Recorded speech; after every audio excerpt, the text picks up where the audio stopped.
Good evening. Our news summary for this Thursday, 17th of April.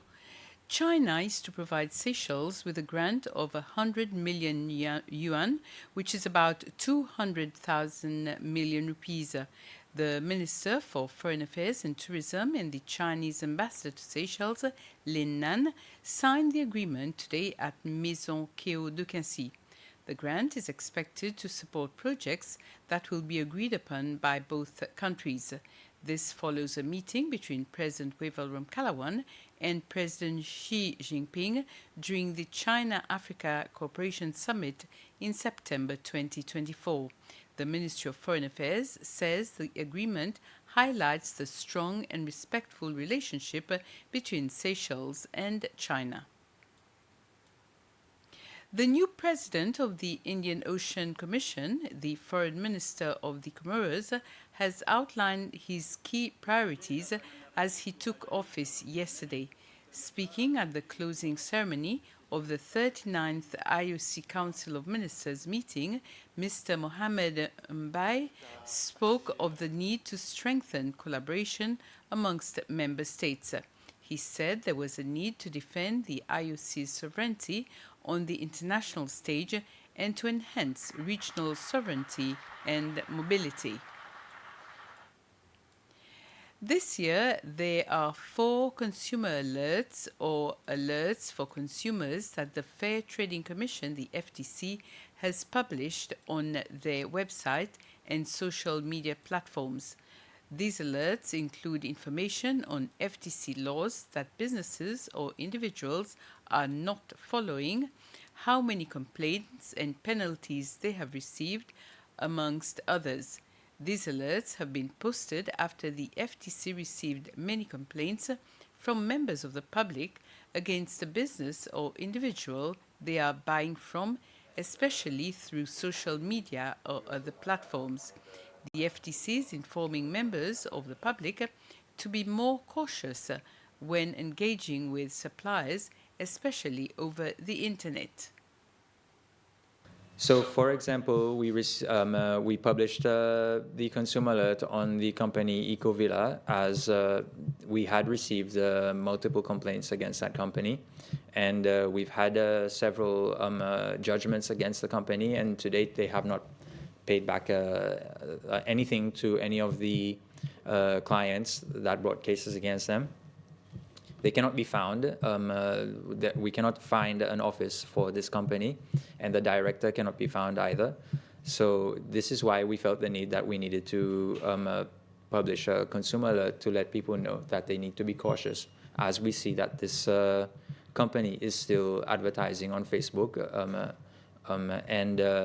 Another example of the consumer alerts is the one that we published for Peri Vidot. In this instance, we saw a need to publish a consumer alert, even if there had only been one complaint, as this individual cannot be found as well. We cannot find any registered business or address, and we cannot contact this person. They are unreachable.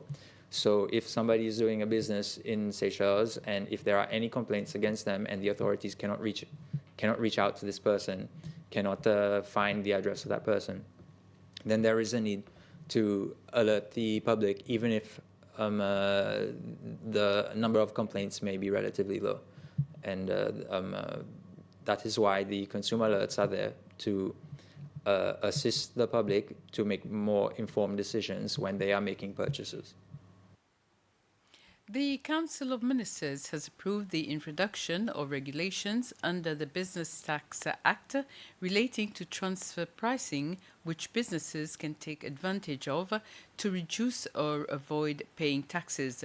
In a press conference today, Vice President Ahmed Afif explained why it is important to strengthen those regulations, which came into force in January 2023. Decision was that we provide greater clarity on the regulations, so we make sure that the understanding between the authorities and the taxpayer on what is exactly transfer pricing are made clearer. Transfer pricing is essentially a method which is used in business to transfer either your cost or your revenue to another entity, and therefore either reduce your revenue or increase your cost, either of which will result in lesser tax payments to the authorities. Has the authorities concerned noticed anything that is not in line with this regulation going on? Well, we've noticed from our discussions with the SRC, the Revenue Authority, is that they do see more instances where they would see some elements of transfer pricing in place, and they wish to address them early so that there is a good understanding between the taxpayer and themselves as to where the boundaries are, and nothing stops them exceeding the boundaries, but they would be liable to taxation, extra taxation compared to their tax return, because this is what the tax authorities would feel is fair and arm's length. During its meeting yesterday, the Council of Ministers also approved changes to the boundary descriptions of two areas within Silhouette National Park, Grand Barbe and Anse Mordant. It was found that some of the written descriptions did not match the actual boundaries shown on the map. The issue came to light during an environmental impact assessment currently being carried out in Grand Barbe for a proposed development project which is still in the EIA stage. And currently, for these two areas, there is a slight discrepancy, and we're simply aligning that to reflect it. Is the correction of boundaries of the national parks on Silhouette affect any development on the island? No, it will not affect any development on the island. As you know, there is already one development which is not affected by that. It's the hotel on Silhouette, La Brise, so it doesn't get affected. But there is another development which is taking place at Grand Barbe, which is still at an EIA stage. So it's not an approved project as such yet. It is at an EIA stage, and depending what the EIA says, then it may or may not go ahead. But we're just ensuring that the boundaries are very clear, that the maps align themselves with the description that there is. But technically it doesn't affect, because the general nod to the project to go ahead for an EIA was given on the basis of the map.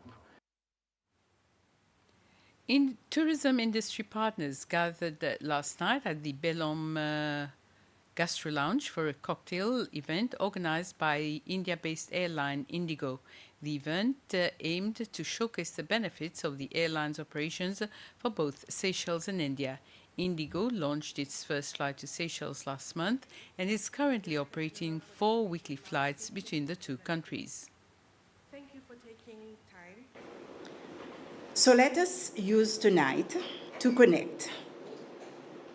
Our dear contact is there in the corner to collaborate and to create solutions. We would like that we work collectively together to make this route work, not just for Indigo, but for Seychelles. Together, we can ensure this becomes a long-term success story. Grand Casse has awarded the prizes for its 2025 painting competition held to commemorate the 170th anniversary of Kenmin House. The winning artworks portray the history, heritage and significance of Kenmin House in the Young Palettes category for children aged 10 to 15 years. The winner is Helena Bugawu with a painting titled When History Comes to Life. Omara Mathieu won the Teenage Brushstrokes category for participants aged 16 to 20 years with her artwork carrying history. And in the Seasoned Canvases category for participants aged 21 and above, the winner is Jeff L'Espérance with his painting titled Echoes of Time, the Kenwin House Legacy. The prize-giving ceremony took place earlier this week at Kenwin House. This year we wanted to do something a little bit different.